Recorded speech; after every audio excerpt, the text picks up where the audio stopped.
Okay, we're recording. Good morning, good afternoon, buenos dias, buenas tardes. My name is Roger Casilla. I'm a senior partnership engagement manager here at ASE, and I've been with the organization for 3 years. I am a first gen. I'm a father as well too. I'm an ally. I'm a community leader, and I'm also Dominican. Originally from New York. I have the privilege to be your host today for ASE Science, Technology, Engineering, Mathematics STEM Inclusion Series. I'm happy, and I'm also looking forward to for you all to hear a little bit more about our amazing partners and the speakers as well too, leaders that are shaping the organizations. Today we're joined by CNA and MasterCard.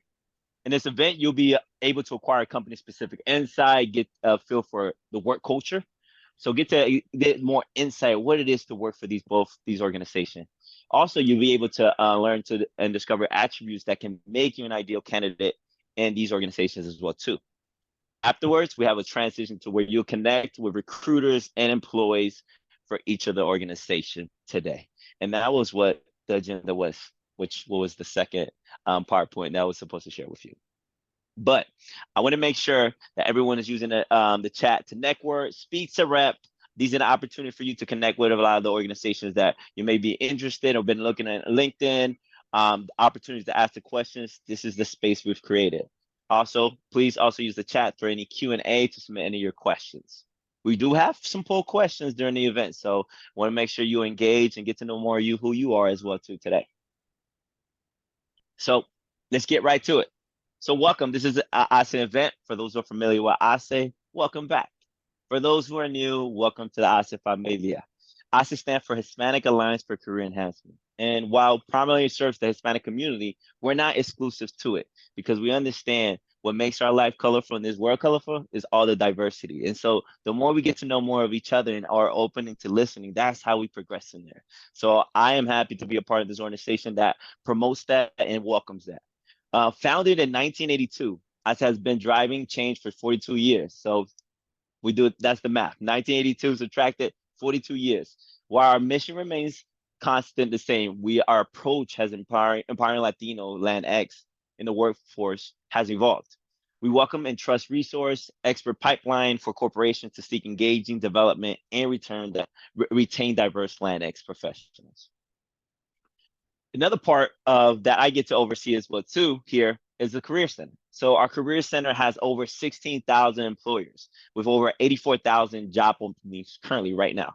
So all you have to do is create an account. It's totally free, upload and publish your resume. The reason why I say you have to upload your resume and publish it because there are employers or recruiters like we have today that are trying to find you and connect with you. And so make sure you have that uploaded and published. We'll make sure to add that on the chat here or by the end of the this event as well too. Next slide. Let's talk about a little bit about numbers, what it is to be Latino, Latinx, Hispanic, Latina here in the United States. Latinos, Latinx now make up nearly 19% of the US population, and we have driven over 52% of population growth since 2010. That says a lot. We represent a substantial portion of new workers, voters, taxpayers, entrepreneurs, and we continue to shape the future workforce and economy. Our purchasing power now has exceeded. I actually just had the privilege to update this. It was actually, I believe it was 1.7. And this morning I was able to look it up and update it. It was 2.8 trillion. Significantly influenced consumer. So if you look at the GDP, has also increased 3.2 million. So our dollars do matter. Our voices do matter. And so also our workforce remains the youngest and fast growing with 25% being millennials and over 60% mid-age, mid-30s, 60% age, mid-30s or younger. In the past decade, the number of Latinos that's earned degrees has increased by 70%, reflecting significantly our education investments. Also, Latinos or Hispanics business have increased over 34% compared to all U.S. business as well too. And we can dive a little bit further. Latinas specifically are creating small businesses at a rate 6 times faster than any other demographic group in the country, which is why we also are celebrating Latina in the workplace in October. So make sure you stay tuned for that because we do have some events coming up. Also, It's very important. Why we exist as an organization? It's programs like ASE contributes to raising of these awareness and bridging these workforce gaps that we see in the numbers we see here. So Latinos crucials for business bottom line. And addressing these skills shortage does matter. So we do matter. And you all being here is part of that change. So appreciate you all for being here. Let's dive in at what employment trends for talent acquisition here specifically, because this is a passive recruiting event, but also informative. So let's get to know and learn a little bit more what it is the employment trends are we're seeing for this year and what we've seen as well to shape this year. AI, we've all seen it, we've all heard it, we all probably using it right now. It's creating, not diminishing workforce opportunity. So AI will redesign many jobs, providing new responsibilities such as crafting prompts for AI tools and reviewing their output. And so it's just shifting our responsibilities, but it's just redesigning and making life a little easier. AI is anticipated to impact 70% of text and data heavy tasks by 2025. So it's a necessity so organizations to adapt and share clear communication with their employees about evolving roles and workflows. Because as a lot of organizations and a lot of tasks change, so should we evolve as well with it as well too. The second piece we get to see here is skills overtaking degrees as the paper sales crumbles. We've already seen major companies here in the US who have removed degree requirements from job posting to attract talent from a broader pool, including veterans and underrepresented groups.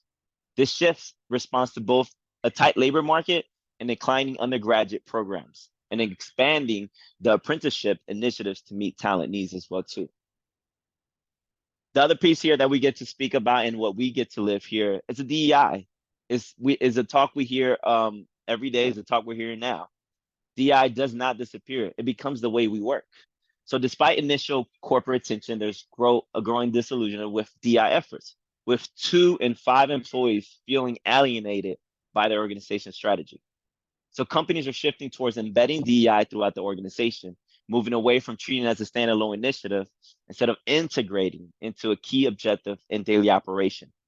So functional leaders will be collaborating directly with DI leaders to incorporate DI principles in their strategies and emphasizing inclusivity in areas such as procurement and product development to maximize impact and business value. The last piece I have here, and I'll share with you all as well too, before we enter a poll question, is the cost of work crisis reached at a breaking point. Many employees, after experiencing remote work during the pandemic, during the COVID, prefer to continue working in hybrid or remote setting permanently.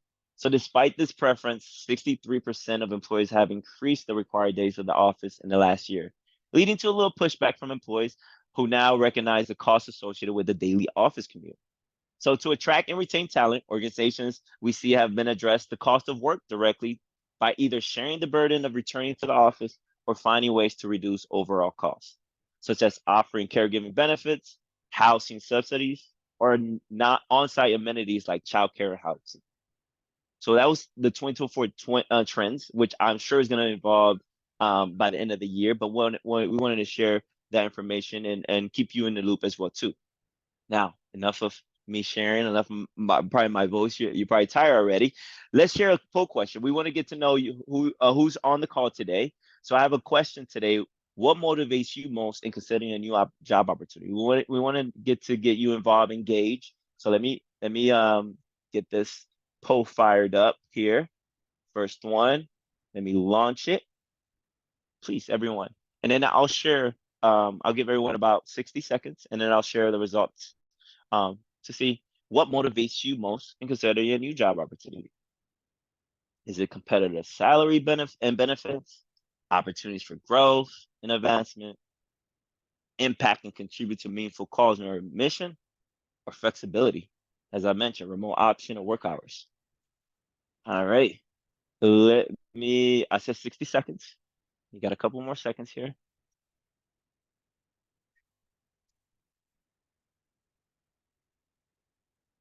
Do, do, do, do, do, do, do, do, do, do, do, do. 15 seconds. It seems like everybody's ready too. I guess we don't have to take the full seconds, right? So I'm gonna end the poll. Seems like everyone's done. Well, we had one more participant, but okay, I waited the 60 seconds. I'm too nice. All right, 60 seconds. I ended a pool. Let me share the results. Okay, so what we see here is that 69%, when motivated to consider a new job opportunity, they're looking at opportunity for growth within their career and advancement within the organization. Thank you. I appreciate everyone that participated today. All right. Let me move on to the second piece and why you all here, most importantly, as this conversation that I get to have with these two speakers, two individuals that I'm looking forward to learn more. And I had the opportunity to have a prep call with them, and I'm super excited from our prep call. So we got Guillermo Gonzalez, which is a research analyst at CNA, and we have Stephanie Bello, who is CVP of Digital Players and FinTechs. So I'm gonna stop sharing this presentation, and we're gonna spotlight. We have Stephanie today first going for MasterCard. So let me stop sharing. And then I'll spotlight Stephanie. Let's see. Is it allowing me? There we go. Here we go. Should be able to see Stephanie. Yep. Buenas tardes, Stephanie. Buenos días. Buenas tardes, Roger. So first question I have for you today. Stephanie, tell us a little bit more about who you are, your current role, and your journey within the MasterCard.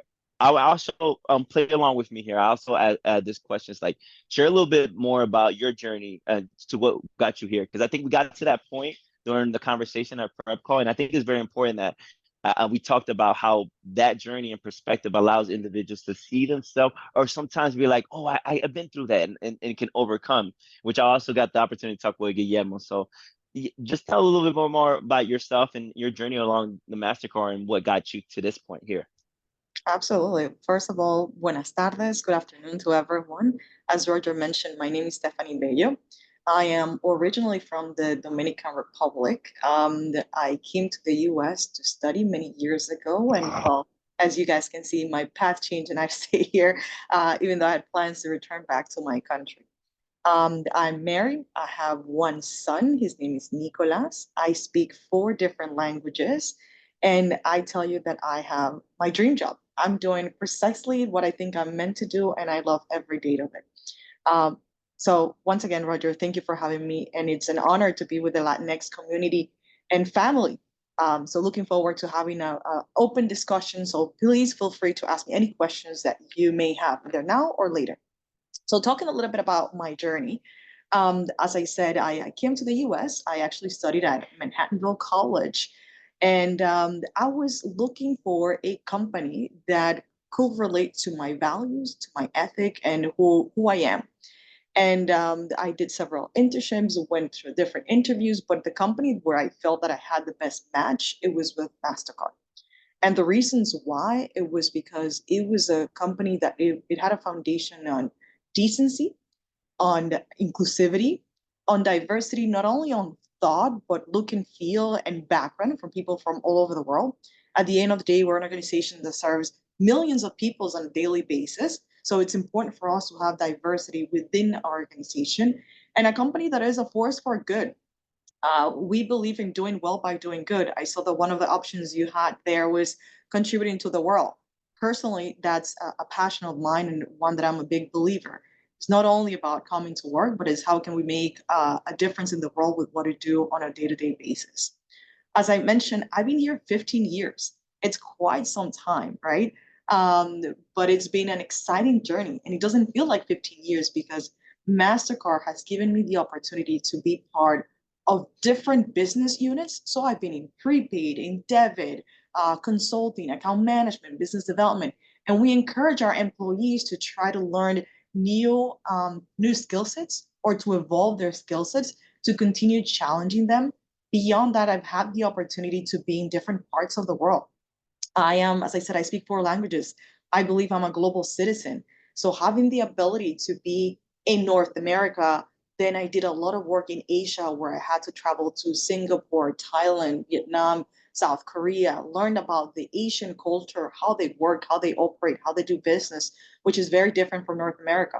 In my last 5 years, I've had the possibility to lead what we call digital partnerships, as well as retail and commerce for Latin America. And that was a fantastic journey. I was working in 42 countries with over 60 individuals, driving a lot of the innovation and the new solutions that you see today.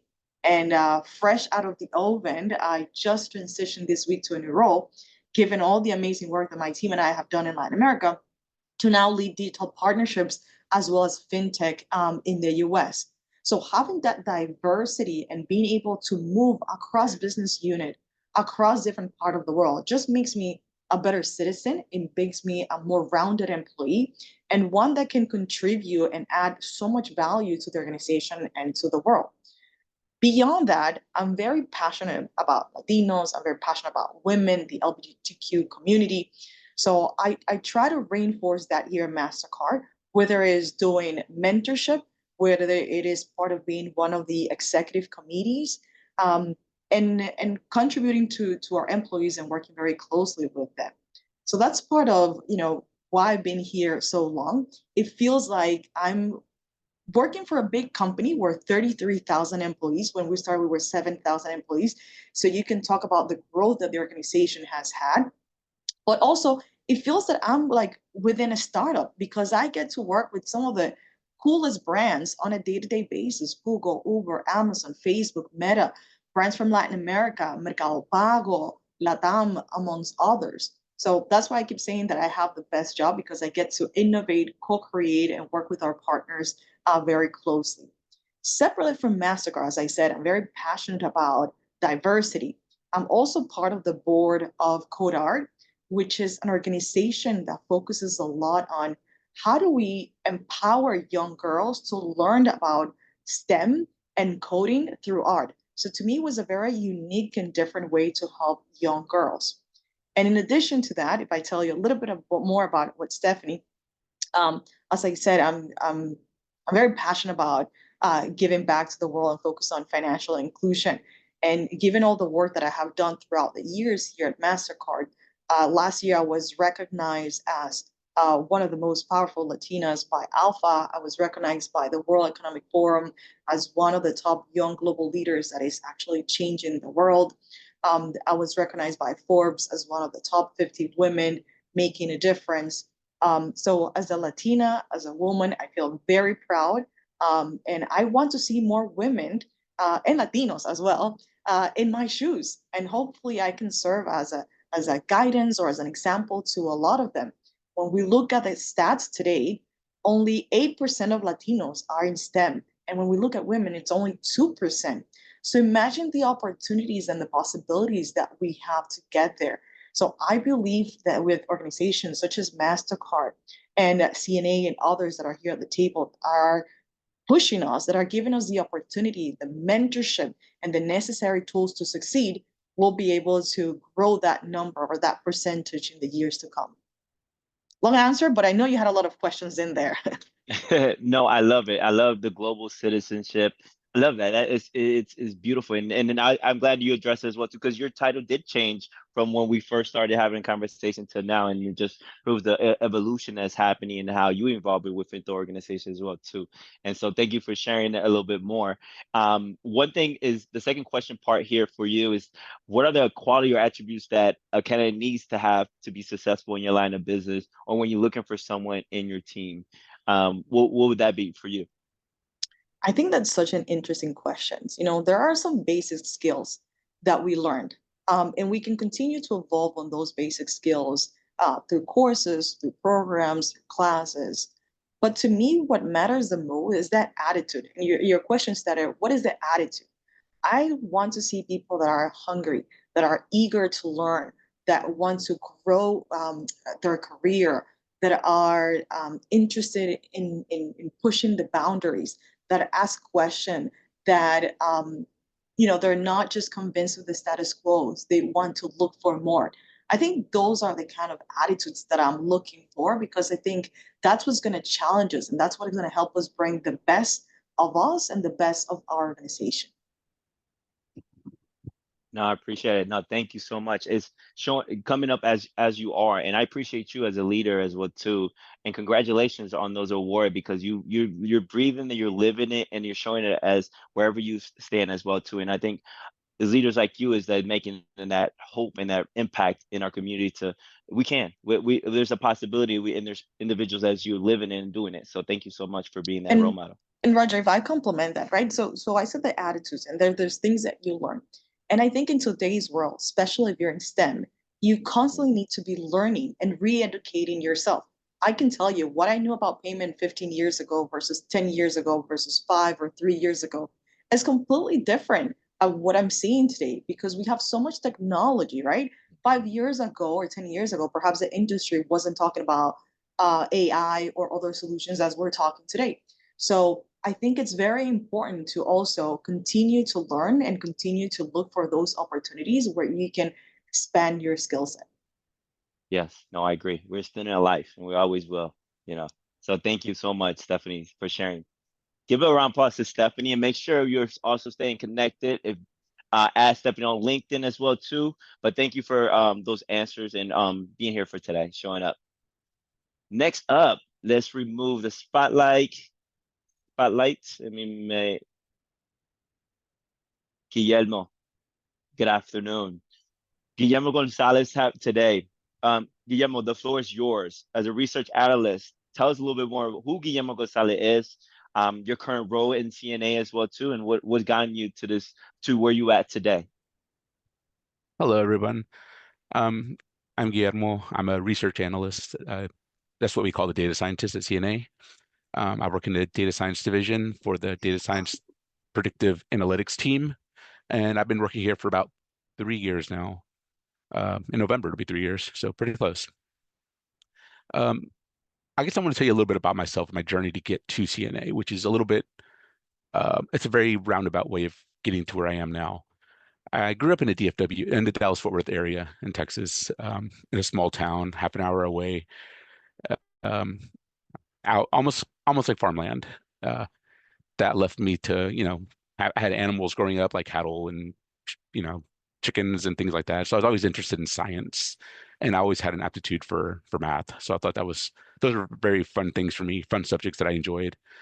Um, so I ended up going to college at the University of Texas in Arlington, and I was the first in my entire family to go to college. I went there planning on majoring in some kind of math or science. I really enjoyed physics, biology, one of the engineerings, maybe biomedical engineering, and combining a bunch of things, maybe computer science. I had no clue. Um, I had no clear path, but I I took classes on all of them. I was just naturally curious, so I worked through all of those different degrees, different subjects, and just trying to find what I enjoyed the most. One day, since I was a little lost, I went to see my advisor and I saw a posting for an internship at UT Southwestern Medical Center in Dallas, doing research with Drosophila. I thought, oh, that's interesting, cool. So I contacted the person. I applied. You know how they cut the little paper up into little slits that you take a little. Yeah, I took the whole paper. I thought it'd be, improve my chances. So that's the route that I took. Um, yeah, I interviewed there. I got the position, and I did that for 3 years while I was an undergrad. Um, it went really well, and my PI at the time was applying for a faculty position and asked me to move to Baltimore with her to work at Hopkins. And I thought, oh, this is a pretty cool opportunity. I should do that. And she said, but you need to finish school first. Like, how long have you been in for now? And I'm like, oh, it's 5 years because I have no clue what I want to do. But this sounds kind of neat. So I went ahead and finished my bio degree because I was closest to that one. So I got a degree in biology, and I went and did research at Hopkins for a couple years. I worked at a couple different labs there, and that's where I ended up meeting my significant other. Uh, she went off to grad school at Georgetown, and I, but the Baltimore to DC commute was a little too far, so I moved also and went to work at the NIH, the National Institutes of Health. I worked in the National Institutes of Child Health and Human Development, doing research on development. And I was also in fruit flies. So I stuck with flies for a while. Um, I was here for a couple years, and eventually she went up to medical school, and I followed her there too.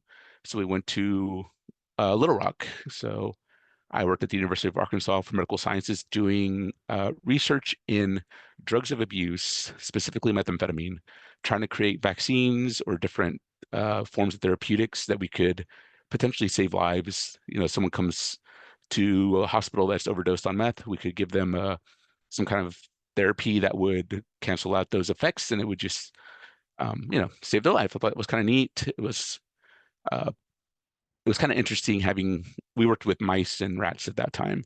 It's very interesting seeing, rats that were, we were testing with drugs of abuse. Like it was just a weird thing, but it was kind of rewarding as well, knowing that potentially that would be helpful. So then we moved back to the DC area, and I got a job at the Howard Hughes Medical Institute at Janelia Research Campus. It's in Ashburn. It's not too far from like downtown DC. Um, and I worked there for a number of years, and that's where my path started to change.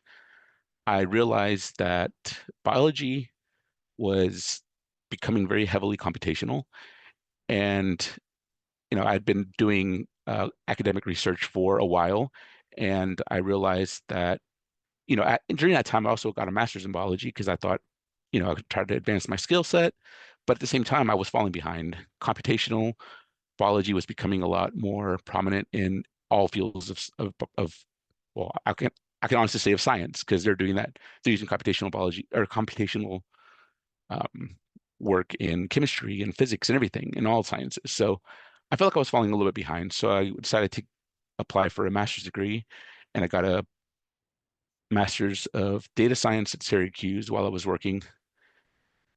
And that opened up all sorts of doors for me. And if you haven't noticed, come from my undergrad background, I am not very good at making decisions.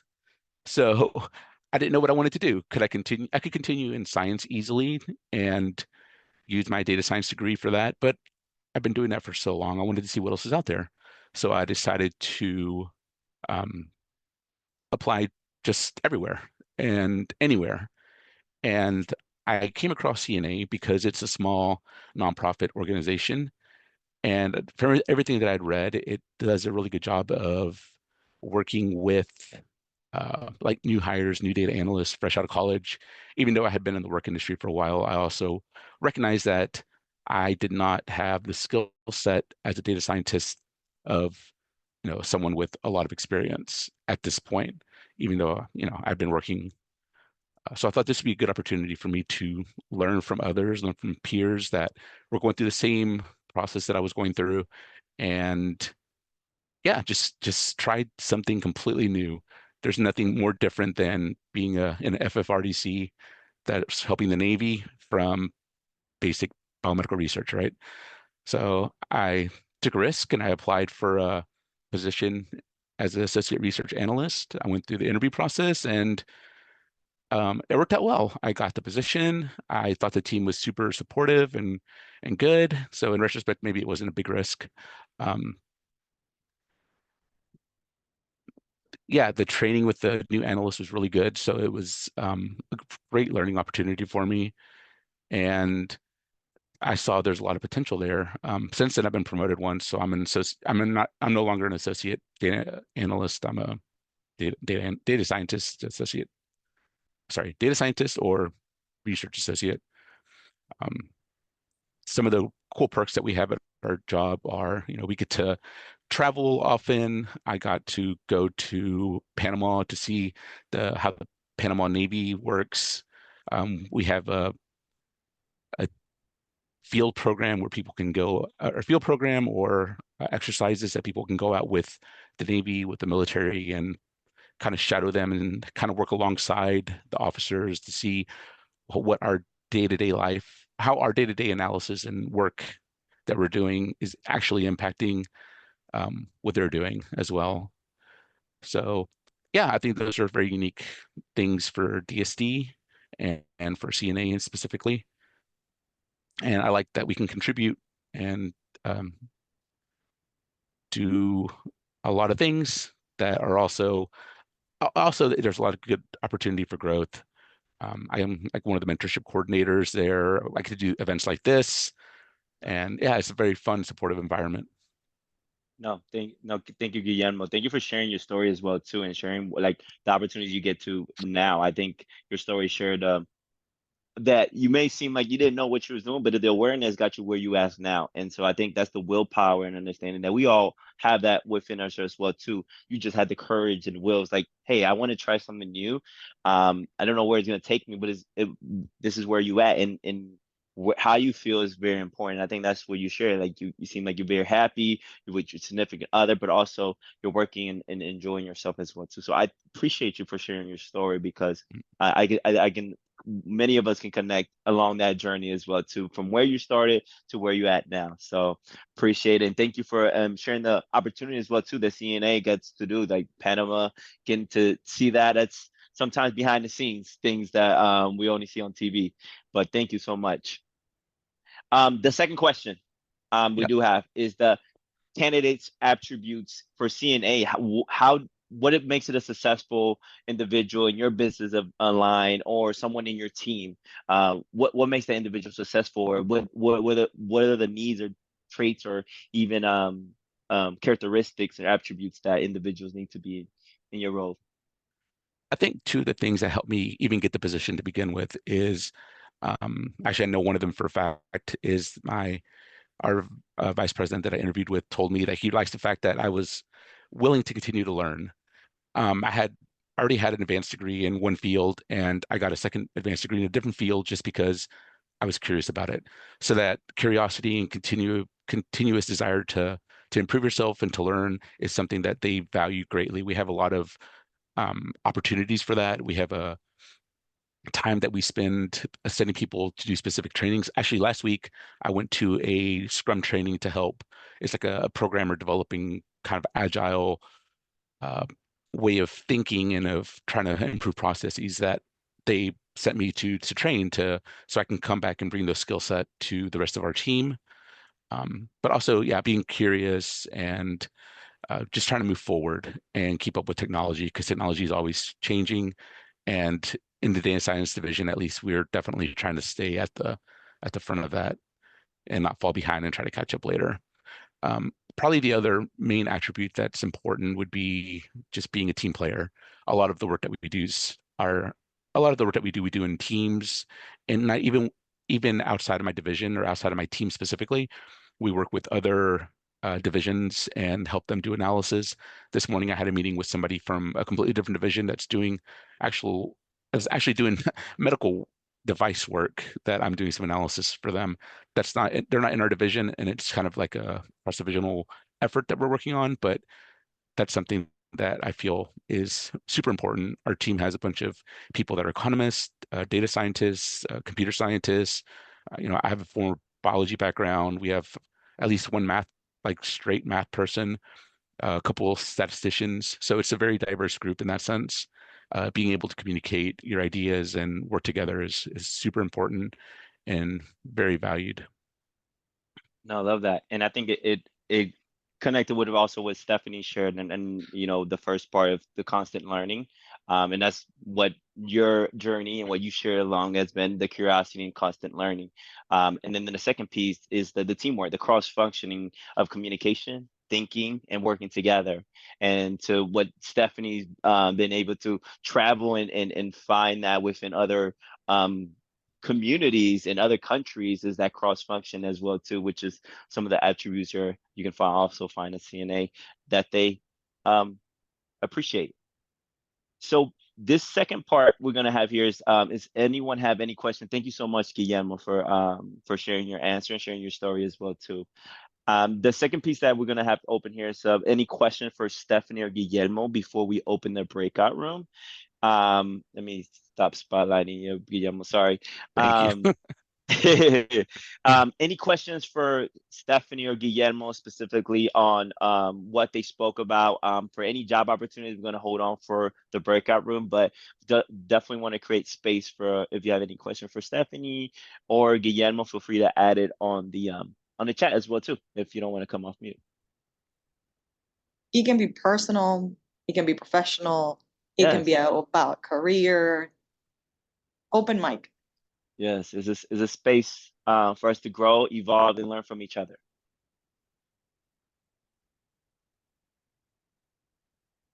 Don't be shy.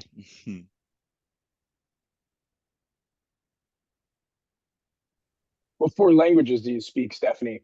I think that is extremely impressive. And as someone who is trying to pick up a new language over the next year, I'm curious as to what languages you speak and how did you what route did you take to learn those four languages? I imagine English and Spanish. So English probably when you came here or even in your younger years, but I'm curious as to the two that you probably picked up in need for work. Sure. And also, just I'll give you some praise real quick while I got the mic. Your background is absolutely amazing. As a fellow MasterCarder and someone who works in the same sphere as you simply by company association, I did not realize what a vast and amazing career you've had. So kudos to you, and let me give you your flowers while you're here. Thank you, Shamari. I appreciate your words. So I speak, my first language is Spanish, second language is English, third language is Italian, and fourth is French. I also understand Portuguese and I can read it, but because I've never taken classes, I'm not fluent. But since all the other languages are from Latin roots, obviously I understand Portuguese pretty well. I'm going to give you the short answer in terms of how I learned them. Instead of the long story. But my father, passed away a few years ago, and he was an engineer, but also some of his passions were the music, and he played several instruments as well as his siblings. And they were when they were young, they even created a band that it was called Los Hermanos Bellos. Actually, if you YouTube it, you can see videos of them. I think this is a well kept secret from my father. So when I was young, he wanted me to learn how to play an instrument. And I can tell you that I love music, but playing an instrument was not my thing or something that I like or something that I enjoy at all. So, he gave me the task to figure out what was it that I like and what was it that I wanted to do. And I was very passionate about languages, and I realized that I was very good at it and I could pick it up very easily. But most importantly, I also understood how you connect with people at a completely different level when you speak their languages. You can relate to them, you can understand their history, their background, you can assimilate better to the culture. Then later on, I realized that I wanted to work for a global company where I could apply those languages. Hence, what I've had the different roles, and I've traveled all over the world. And last but not least, I ended up marrying an Italian. So in my house, we speak English, Spanish, Italian, Sicilian. You can only imagine if you read my text messages or if you are in my house and you hear one of those conversations, you will go crazy. But I think that's the beauty of being culturally diverse and having a cultural background and living, in today's world. No, that's amazing. So there's more than Spanglish at your household. Oh, that's for sure. That's for sure. I can tell you that. That's amazing. Thank you, Shamari, for asking that question. That's amazing. We did also feel free anyone to send me direct messages or any questions as well to it. I did get a question from for CNA. The question was for does CNA work with private companies or primarily government contracts? I'll come off mute here since I work over in people operations. Hi, I'm Dee Brown.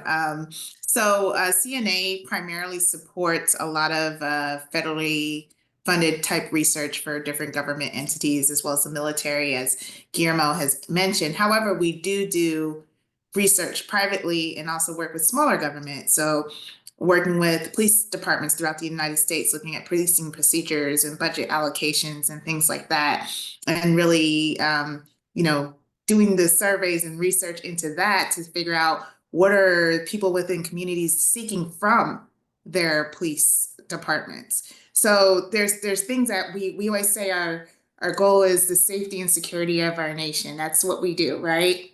And really looking at how do we partner with not only big governments, small governments, but communities to really understand the point of our research and how we get there. Love that. Thank you, Dee, for sharing some insight and information as well. I did have another question. Sorry, Stephanie, you was going to share something? Go. No, I see a question here from Pamela. Pamela is asking, how do you balance being a mom and career?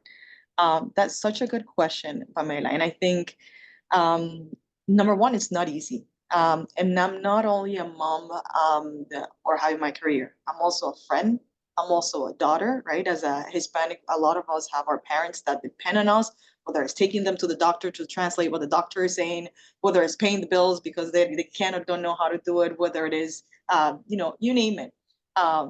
Being a first generation, it's not easy. I also have a team. I am also on board. So it's not easy to manage time. And I think when people tell you it's 50-50, I think that's very hard, or in my personal opinion, that's untrue. So what I've realized it's an 80-20. There's some times that I need to dedicate 80% of my time to my professional life. And that include courses and classes, my team, the organization, my customers, traveling. In my previous role, I was traveling a lot. I was spending at least 2 weeks out of the month in Latin America, Brazil, Mexico, Colombia, you name it, and dedicating 20% of my time to my family. Other times, I will flip it and dedicate that 80% to my family and 20%. So I think you need to constantly balance that 80-20 in a way, and it could be 70-30. Depends on your life and your own circumstances. But for example, if I knew that I was traveling this entire week, well, that whole weekend I will dedicate it to my family. And there was nothing else but spending time with my family. And then you also learned that you need that support system around you, whether it's family, whether it's friends, whether it's help. As a Latina and as a woman, we tend to think that we can do it all. And we want to be superwoman, and that's okay. But it's also okay to rely on others that are around you to help you and support you to maintain that system, especially as your family grow, because there will be additional needs and there will be additional responsibilities that perhaps you didn't have on your plate. So it's not easy, but again, it's how do you balance that 80-20 or 70-30? Yeah, love that. It's not no perfection, and it might change on a weekly basis, like you share. Like it might be 70, it might be 30, and just going with it. And I think the other thing that's very important, communication. I feel like with your community and your family and your friends that you're building, that communication. It's like, hey, this week not feeling so well, but I appreciate you for sharing that journey and how you balance and sharing that insight, because sometimes you don't get that question asked, and so you sharing how it works for you provides that insight as well too. So thank you. Yep. And also it's prioritizing, right? For example, when I get home today, let's say from 6 to 7:30, I know that's time with my son. And I'm gonna make him dinner, I'm gonna give him a bath, I'm gonna put him to bed. And then maybe later on I'll get online again, I'll try to finish other responsibilities that I have around the house or professionally. But I know that that time with my son and my family is precious. I value that a lot. So I'm gonna make sure that every day I'm gonna try to prioritize that time with them. So again, it's a matter of balancing and prioritization. Yes. Yes. Speak it. Thank you, Stephanie. Well, I think we are at time for the Q&A for the speakers. Thank you so much. And thank you for the questions as well too. Appreciate everyone participating. I am going to share my screen just so I can give instruction on how to get on the getting these back breakout rooms. But first, I do want to get a space and time to give a round of applause for Guillermo and Stephanie for their visionary leadership, which has been key to driving progress and meaningful change. So I strongly encourage everyone today to connect with them on LinkedIn, as their experience of wealth, their wealthy experience and insight is credible and valuable. And I think it's both shows personal and in their professional growth as well too. So I encourage everyone today to add them on LinkedIn and give them a round of applause as well too, or add in the chat as well too. So thank you so much to you both. Thank you. I will share now this how to add the breakout rooms. We're gonna show how to join us to the breakout room. So I'm going to open up 2 breakout rooms, one for CNA and one for MasterCard. You'll be able to join each room. You can ask questions, be able to understand a little bit more. Questions you wanted to ask specifically on job roles as well too, opportunities. This is your opportunity. You'll be able to join both breakout rooms, so you are able to just hop from room to room. So you will see it open at the bottom, or you should see something come up here in a second. Let me open this breakout rooms right here. So you have 2, and you'll be able to join. So of course, MasterCard team would join the MasterCard room, and so on. CNA would join CNA. But we have about, see, I'm looking at the time. We have about 30 minutes. If you have any questions, I'll be here in the main room for any questions, or if you have any trouble to join any room as well too. So let me know, but you should be able to see those rooms open right now.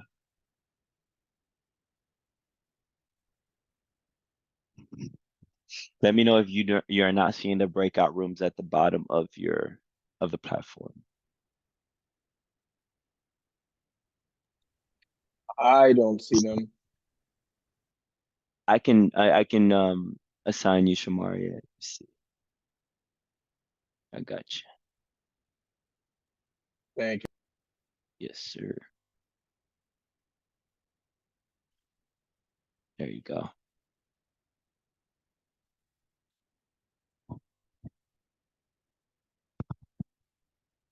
Is Ricardo, are you having any trouble?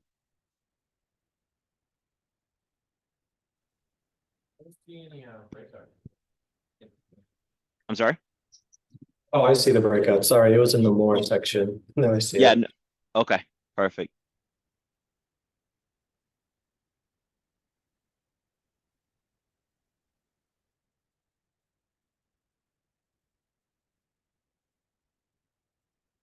Sorry if we're having a great conversation. I encourage you continue the conversation offline. Definitely connect on LinkedIn and continue these conversations because they're important.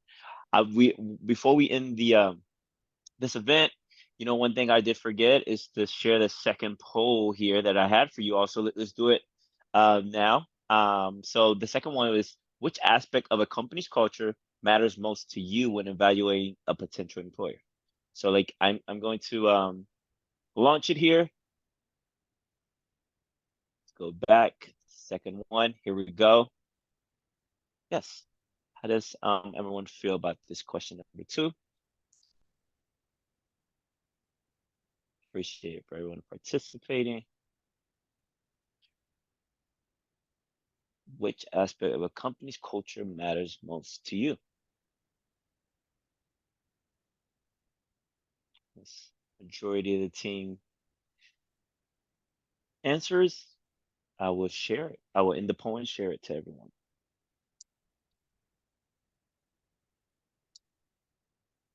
And you get to pick multiple choices. Sorry, I didn't share that before. All right, I think that is everyone.